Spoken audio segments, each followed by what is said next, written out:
বছরের এই বাচ্চাটির ভিডিও দেখে সোসাইটির আসল রূপটা তোমরা চিনতে পারবে। এই এক্সপেরিমেন্টটাকে ইউনিসেফ কন্ডাক্ট করেছিল, মানে ইউনাইটেড নেশন চিলড্রেন ফান্ড, যেখানে এই 6 বছরের আননাকে, যে নাকি চাইল্ড অ্যাক্টর, তাকে ফর্মাল ড্রেস আপে রাস্তার ধারে দাঁড় করিয়ে দেওয়া হয়েছিল। যারা আননার পাশ দিয়ে যাচ্ছিল তারা বারবার তাকে জিজ্ঞেস করছিল যে তুমি কি হারিয়ে গিয়েছো? তোমার যদি প্যারেন্টসের নাম্বার মনে থাকে তাহলে আমাদের বলো, আমরা কল করে ডেকে নেব।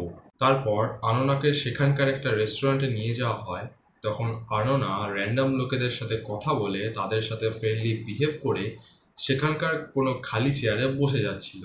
আননা যেই টেবিলেই যাচ্ছিল সেই টেবিলের লোকেরা আননাকে না চেনা সত্ত্বেও তার সাথে ভালোভাবে বিহেভ করছিল এবং তাকে ফুডও অফার করছিল।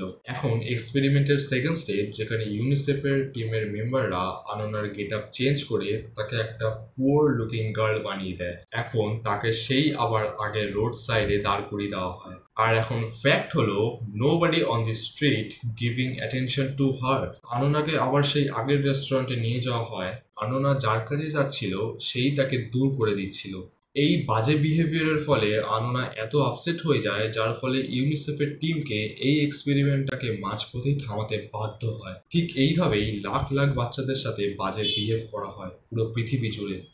Think of it. This is day 9 of telling real stories. Subscribe for more videos.